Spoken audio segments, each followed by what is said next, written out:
Market observations for Hobart, Tasmania. Now, this video and this channel more broadly is about getting you the insider research that sophisticated property investors in Australia are using to target different locations set to grow in value strongly, set up themselves for excellent cash flow, and generate a legacy for themselves and their families. So make sure that you like and subscribe this video to tune into this channel more regularly and to spread it out to others who might be interested in it as well. This particular video, we are taking a deep dive into Hobart, so look out for, is it the right time to be buying in Hobart now? Which individual suburbs might be in our optimum buying window, and I am also going to be taking a deep dive into the exact streets in that suburb that we can really start to get to know where at a street level we should be investing and where we should be avoiding. We've recently done Perth, Logan up there in Brisbane, and we are putting these out quite regularly for your consumption. So without further ado, let's jump right in. All right, I do always start with this slide. Property investment is a science. If you're sticking your finger up in the air and seeing which way the wind blows, you're not taking this seriously enough. If you're talking to a friend at a barbecue about where we should buy an investment property, if you're buying just around the corner because that's where you know best, maybe we need to take a more scientific approach to this. If you're relying on public sources of data, of education, of research, of different location recommendations, then you're acting with sheep as a mass. We need to be controlling the herd to our advantage as a wolf. We need to be running out and arming ourselves with this type of information and really sucking ourselves up to the level of sophisticated investor. Private advisory is where it's at. So I wanted to start with this slide, and I do reiterate this every time we have a chat. We need to focus at a local government area level or a citywide level to look at the overall opportunity. We want to first determine the size of this opportunity and is it worthy of our attention compared to other places across the country at around our budget. Then once we've determined, yes, the opportunity is worthy of our attention, we have to make sure that it is the right time to be buying there. We have to get the when and the where right together. So we'll be doing this analysis today and going through this with you. So let's jump in. I'm going to be going through each part of this, each element of this scientific formula. I'm going to be adding them all together right here in front of you. Firstly, let's define this overall opportunity. Employment, poor diversity in Hobart. Okay, it is very focused on health, public administration, education and training. You know, it's not a diverse employment makeup down here. Now, I am calling in and filming this today from Hobart. It's where our head office is in Ripehouse Advisory. It's where I grew up. It's where I bought my first investment properties almost 20 years ago. It's where, obviously, a lot of our staff as a business are based. Over 20 of us down here in our head office. We've actually taken over the old ANZ Bank branch down here in Sandy Bay. So I obviously know Hobart very well. But we do have very focused employment. It's not a broad, larger capital city. As far as capital cities go, it is quite focused, but the one mitigating factor there is it is focused on the right things. Healthcare, social services not going anywhere. Public administration, government sometimes do change, but pretty safe bet. And also education and training, love it. Growth sectors in Tasmania, in Hobart specifically, are accommodation, food services. Australia, Tasmania, and this has really going to be a theme of today, gone through a reconnaissance in the last 15 years. The area that I grew up in, it's not what it is now. And I use the expression that Hobart is a small, big city, not a large, small city. It's definitely not a larger regional centre. You know, I was recently up in Toowoomba. We've bought a lot of properties in Toowoomba going back 18 months. We're not buying there anymore. It's too much heat in the market. You've missed your entry point. Okay, but Toowoomba, great potential, great future horizon of potential, but it is a big, small city. It is a big rural community, and it's not a small Sydney or Melbourne. And I'm not saying this because I'm biased and I live here. Hobart is a small Sydney and Melbourne. Extremely world-class tourism, food, restaurants, out and about, festivals. We've just had Dark Mofo down here in winter where it's an art festival. We've got Mona as a large museum of art. It really has pulled Hobart up by the bootstraps and changed its perception globally. So we have a phenomenon, and it's going to be very difficult to quantify here for us.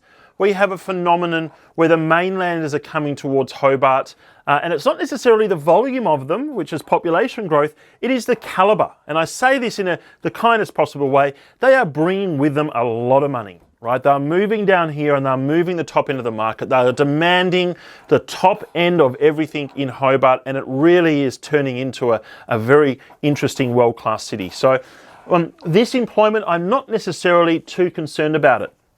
I've also heard multiple reports. So this is an interesting way of quantifying the perception of an area.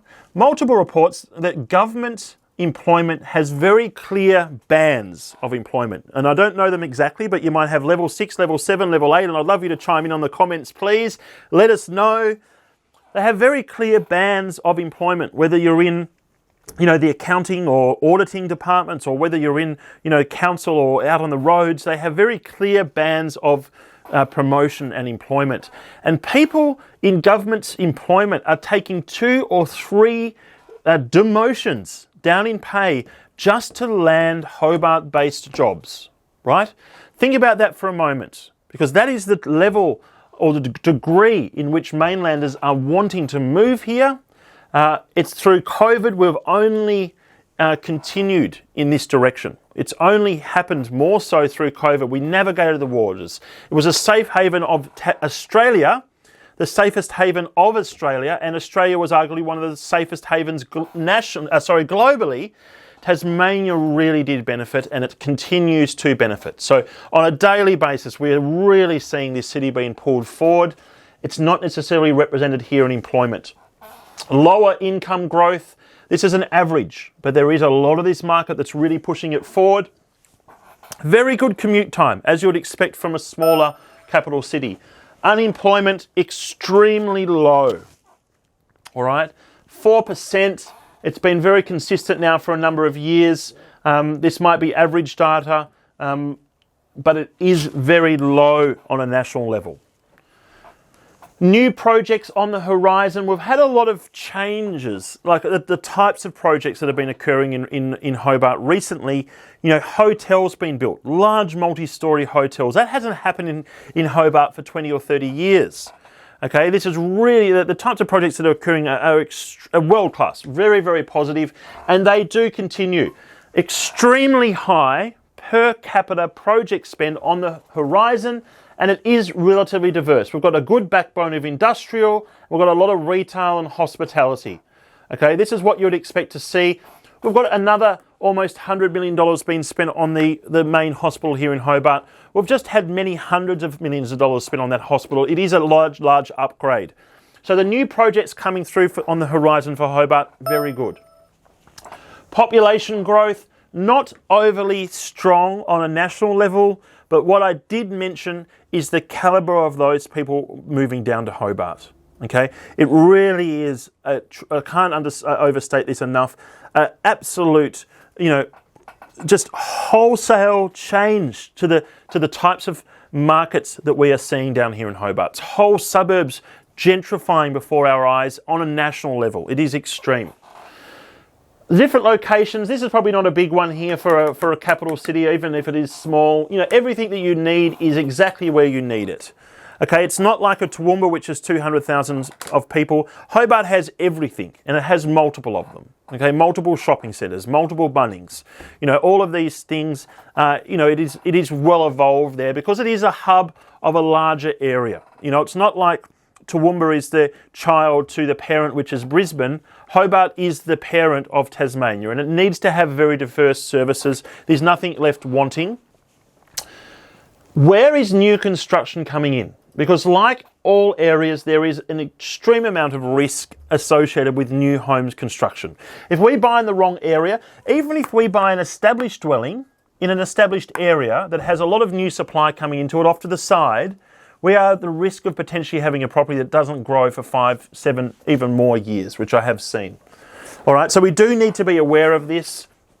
You've got your very established higher socio areas, Battery Point, Sandy Bay, Mount Nelson. Not a huge amount of supply possible here. Okay, these are very well established, larger, low density in Sandy Bay and parts of Sandy Bay. But there's not a real opportunity here for supply.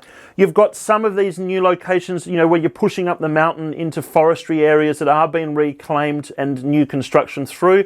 But that's really, even though there's been 5% supply through South Hobart and West Hobart, those new developments are, I guess, coming to finality. There's not a huge amount they can keep pushing in. You've got the tip here, you've got some natural constraints, etc.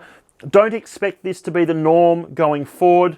These areas, West Hobart, South Hobart, etc., they are very built out. And we can definitely, the advantage that we have as the areas that are very built out and established are closer to the CBD as well. All right, so I'm just getting my bearings here. City of Hobart, high supply. You would expect that with apartments that can be added. You've got here around Glebe, high supply. Not a huge amount of residential housing there. It's probably not investment grade anyway. You're pushing up here into Newtowns, Lena Valleys, North Hobart's, very established areas, very little opportunity for housing supply. Overall, and this is as a local, there really isn't any real exposure to us as investors for supply coming into this market. Even though we've got some suburbs that are mentioning double-digit new supply in the last 12 months, we probably wouldn't be focusing our attention there anyway. The investment grade areas, they are generally all very established. And where there is new supply coming in, okay, it's, you can pick it, you can navigate it very successfully. And there is a nice mix between the areas that you will be buying as an investor and being able to stay away from those new housing estates, which really aren't impacting things overly. So overall, whilst there are some elements of high new construction, we can navigate those waters very successfully. If you had a gun to my head, the areas that you'd focus on an investor with yield as top of view would be Lena Valley and Newtown. Now remember, this is the city of Hobart specifically. It's not the city of Glenorchy.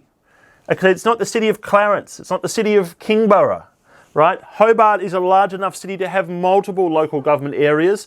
This is only Hobart proper. It might be worth, and we can investigate this in a moment, going up into the city of Glenorchy and seeing if we can find some opportunities there. You've got the city of Clarence over here on to the right.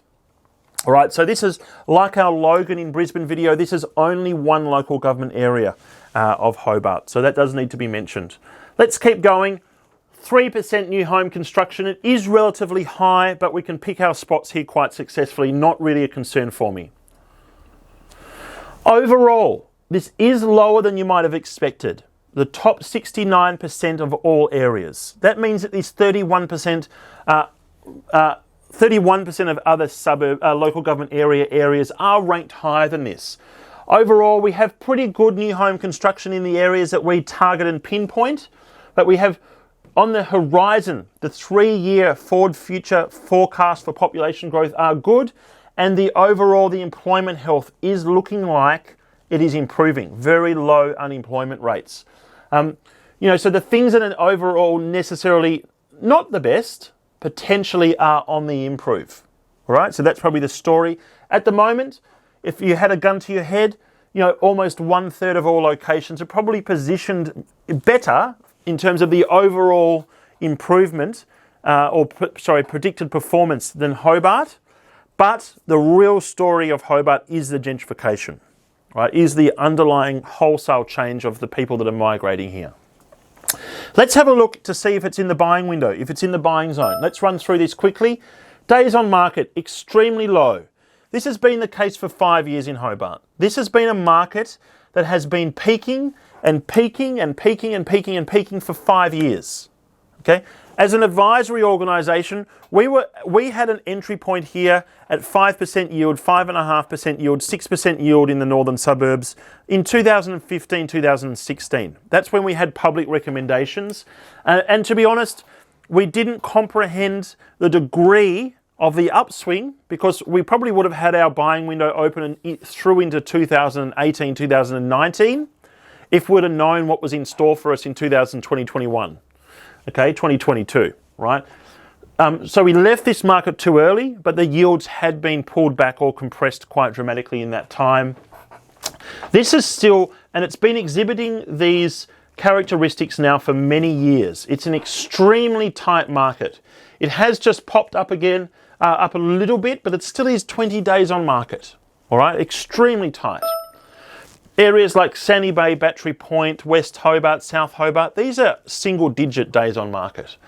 You can look at the degree of competition. So those of you that are familiar with these videos, you'll know that we might look at an area that might jump above 20% high competition once in the last 12 months. Even places like Brisbane and Perth have just popped over into the high competition, slightly over a month or two period.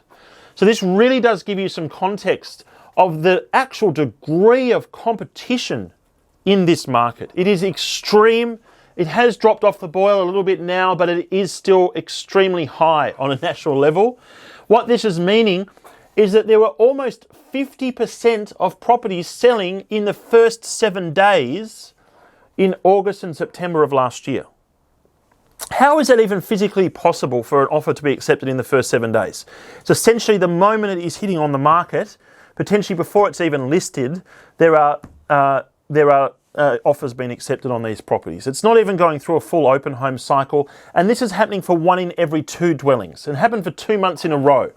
Right now it's just under 20%, but this is extremely high competition. There is still a lot of price pressure in this market. Stock inventory, we've seen this increasing slightly, but look at the number. So the trend is upwards, but it is still extremely low. Like we're talking 100 dwellings on the market across a whole local government area centre of, I don't know off the top of my head, probably 80,000 people. All right, off the top of my head, it might be 10, 15,000 dwellings. We've got less than 1% on the market at any one time at the moment. Right? You can remember, think of the average tenure time. These are just general numbers. I don't have the exact information in front of me. Average tenure time in Australia, correct me if I'm wrong, please, in the comments, 8 years, give or take. Right? That's 10 or 15% of properties turning over each year. Right? There's only 1% of properties available for purchase at any time, right, in Hobart. It's extremely tight in terms of the stock inventory. This is really turning over quickly to get that 8 years in Australia, in Tasmania, right? It is on the upwards trend, but at these low levels, not really causing a concern. Typically, we might be expecting 500, 700 houses on the market at any one time, the stock inventory for this size LGA. Days of remaining supply, it is creeping upwards, but once again, it's extremely low. Other markets like Perth and Brisbane, it's almost pushing 100. We've got days of remaining supply under 550. Extreme shortages of housing to buy here in Hobart still. Asking prices. This is over the last 12 months. They had a bit of a dip here. We had the extremely high competition, scarcity here. It did come off the boil with asking prices, but did it come off the boil for sales prices? We'll see that in a moment. We then had up to $1 million average median asking price, rolling 90-day number here in February 2022. It's just come off the boil slightly. Discounting. Now, before I jump into this slide and dissect it for you, if you want to know the types of properties that I am currently buying for friends and family, I've recorded a 25-minute free explainer video for you. It is a link just below this video. You can see the link just there. Click on that, you'll be taken straight in to view that explainer video. You could be watching it in the next 30 seconds. Now, this is extreme. I can't understate this enough, guys. Going into Christmas of this year, properties were selling for almost 18% above asking price. Think about that for a moment. The vendor doesn't have a clue what it's going to sell for. The sales agent doesn't have a clue what it's going to sell for. Between the two of them, they've gone, yep, I'm going to list it on the market for $1 million, and they honestly do not have a clue what it is going to sell for because it ends up selling for 17, 18% above their asking price. And it's happened within 50% of the time, it's happened within a week. Right? So that gives you some idea of the amount of offers piling into these properties that no one has really an idea of what it's going to sell for, and it ends up just absolutely flooring everyone's expectations. I'll give you an example. Obviously, as a local, I know a lot of the sales agents and things down here. I've got a lot of insider information with what we do, and we haven't been active in this market for many, many years. Okay, so even though we're based here, it doesn't have the yields to support investment grade acquisition. I can get to that in a moment. We're not active here. It's too heated, right? We can't operate in this environment. But I'll give you an example of a property down in Taroona. It is in the city of Kingborough. It is just south of Sandy Bay. Taroona, at the time, an average condition 3-bedroom home, 3-bedroom, 1-bath home on an average size block was worth about $950 to $1 million. Okay? Average condition. Property went on the market. It was sold by a real estate agent friend of mine. Offers over $950, which was what the median potentially was. He had over 20 offers almost instantly on that property. And because of the volume of offers, it's almost like a Dutch auction, right? And what I mean by that is best offer, privately submitted. You've got to lead with your front foot. You've got to lead with your best offer first just to get any chance of securing this property. Everyone knows how many people have been through the open home. Everyone knows they're going to have to give their best offer first. And they're saying, submit all offers to me in private, so I'm getting no price discovery from each individual buyer. And I know that reports on that particular property, which would expect to sell for $950 to $1 million, there was one offer that was $300,000 higher than the second offer. Think about that for a second. There might have been 20 offers here within $100,000, $150,000 of each other, even up to 1.1, 1.2, and there was one offer that was $300,000 higher than any other offer. That was to a mainland couple, finance, banking, better money to spend. They wanted to move back down here, and they went and gapped the market up.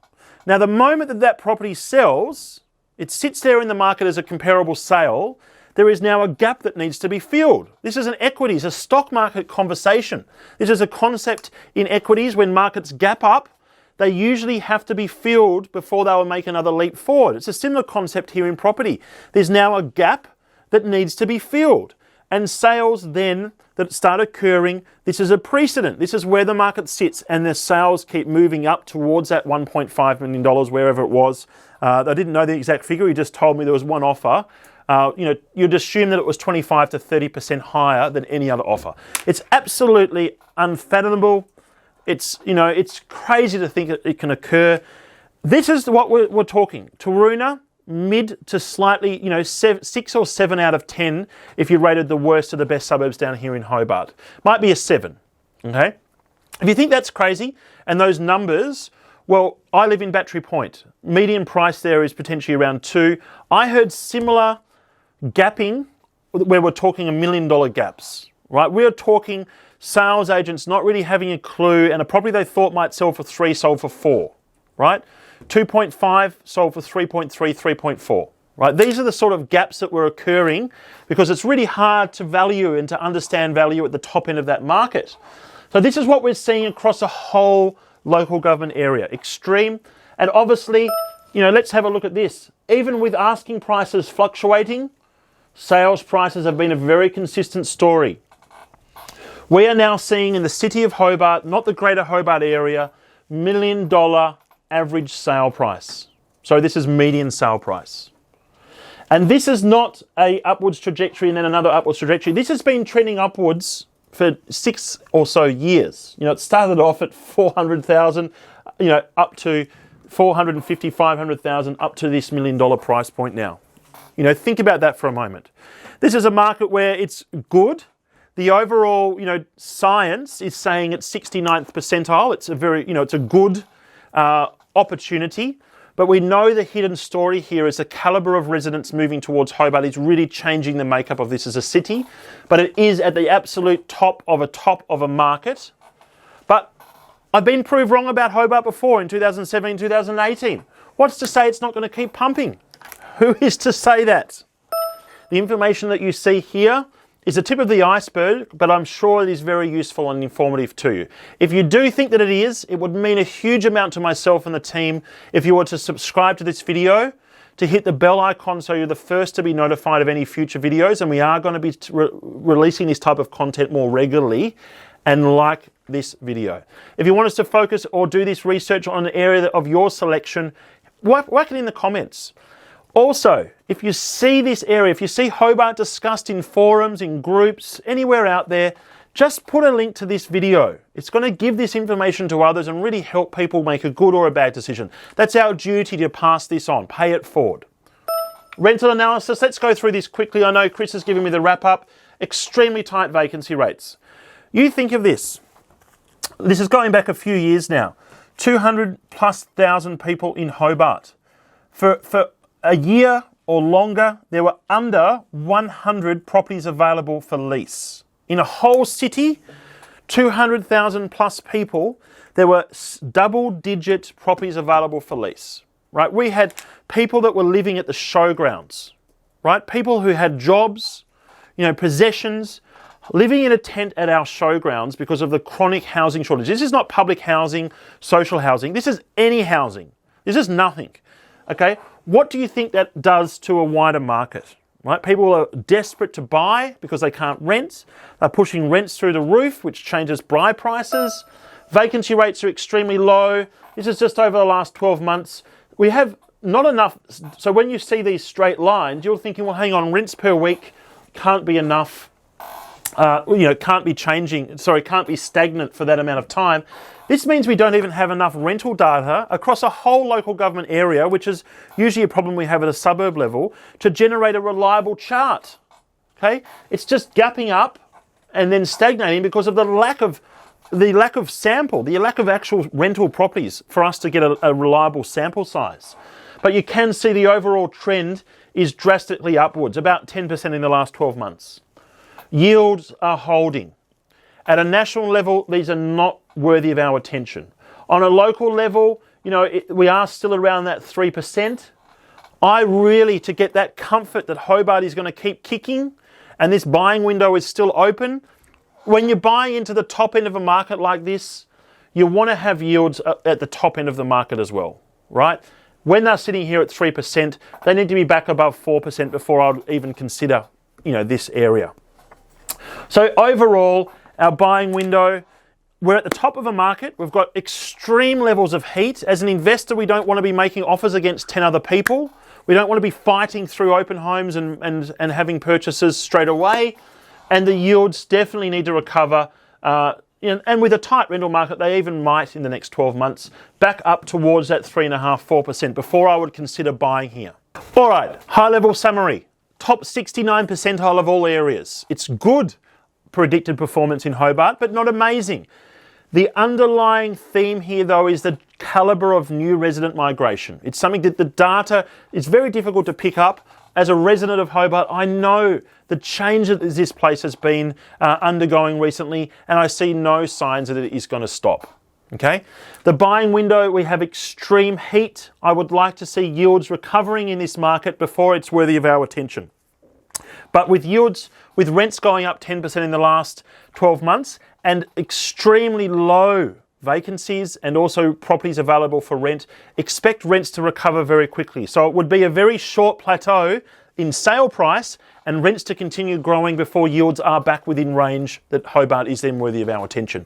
That could be 3–6 months. Okay, it wouldn't take long. So let's keep an eye on it. We'll come back and revisit.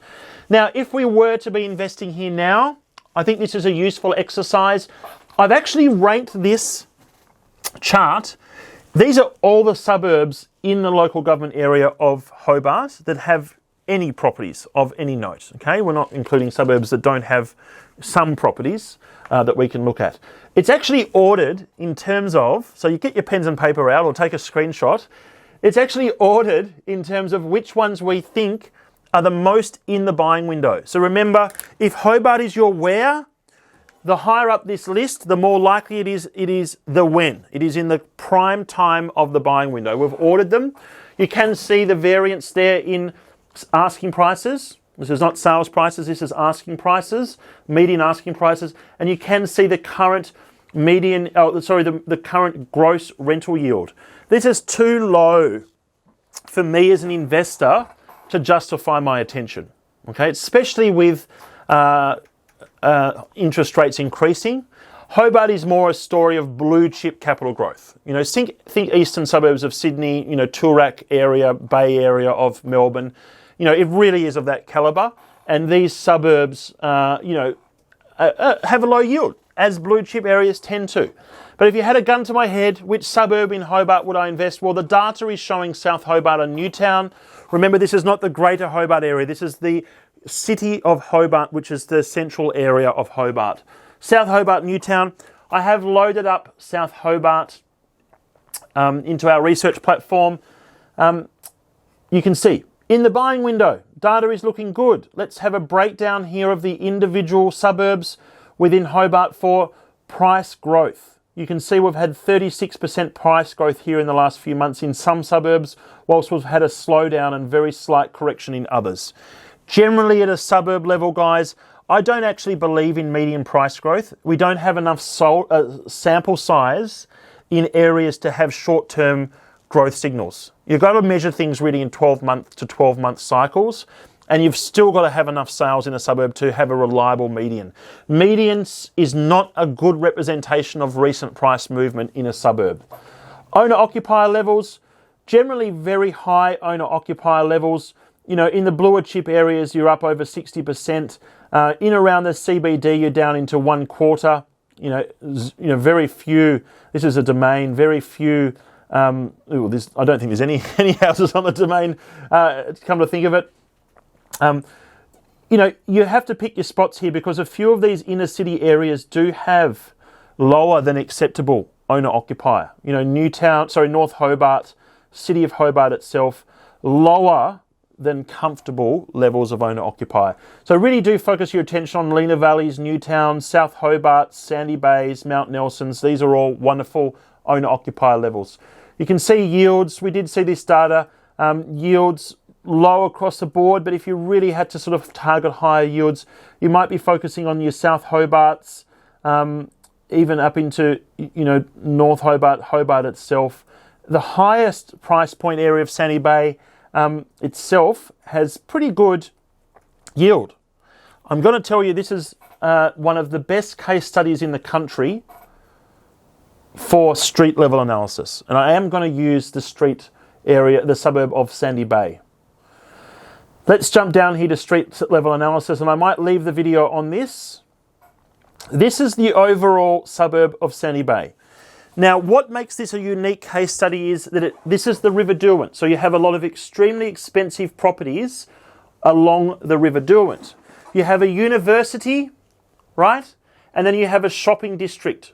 High density, right? Occupancy type, a lot of renters through here. University, a lot of expensive properties, low density owner occupiers through this cluster. So it is really two suburbs in one, right? Very, very different suburbs in one. Even in and around here, you've got higher density, once again, houses, you know, very older properties that are on tight streets, much like the Newtown area in Sydney. Okay, it's many different suburbs in one. When you look at property type, houses, 85% houses, 93% houses down here, and then you have you know, very few, 1 in 3 houses through this central, you know, the shopping district. This particular street area is the uni, by the way, so that's why it's saying that there is no houses there. Sold prices, 2.9 million is your median in this cluster. And under 1 million is your, you know, what's this, 660,000 is your median in this cluster. And that's in the one suburb, guys. Rental price, 600 per week, so extremely low yields here. You know, what's that, 2%, 1% yields, you know, and similar yields up here, right? So your yields across the suburb are varying, you know, 1% yield down here, up to 4.5% yield in and around the shopping, you know, the shopping district of Sandy Bay. And public housing, there is a small patch of public housing, but it is a blue chip area, Sandy Bay. It's about as good as it gets here in Tasmania. It's a really interesting case study of how we really need to navigate these suburbs when we are buying there. I'm going to leave it there, guys. You know, as an investor, it doesn't really have the yield to support our attention on a national level. There are other areas potentially gentrifying in similar ways to Hobart where yields might be slightly higher. It is worthy of attention longer term. You know, if we can see yields recovering up to 4+%, then it is worthy of our attention. Now you might think, Well, let's go out into the outer suburbs. You know, City of Glenorchy is a good example in Hobart. We can get, higher yields there. The logic might be we can piggyback on the potential of Hobart, the greater Hobart area, and get higher yields. Well, guess what? Lots of other people have had that idea as well, and they've pushed yields in Glenorchy down from 6% to 3%. So what is a mid to lower socio area has now gentrified as well. Hobart people have been pushed out, and now yields, even in those lower socio areas, are at a very low point in the cycle. I think I looked the other day, the suburb of Glenorchy, 5 or 6 years ago, I was even looking for properties there personally that were 5.5%, 6% for a house. Now it's 2.5%, 3.5% yield, right? It's very different in terms of the makeup. I'll leave it there, guys. Hopefully it has been useful. Once again, final call out. It would mean a huge amount to us if you were to like this video and to subscribe to the channel. Make a comment for any other areas you'd like us to focus on. And please, if you would like to know the types of properties that I am buying for my friends and family, I have recorded a 25-minute explainer discovery video for you. The link is right below this video here. Jump over there. You can be watching that video within 30 seconds.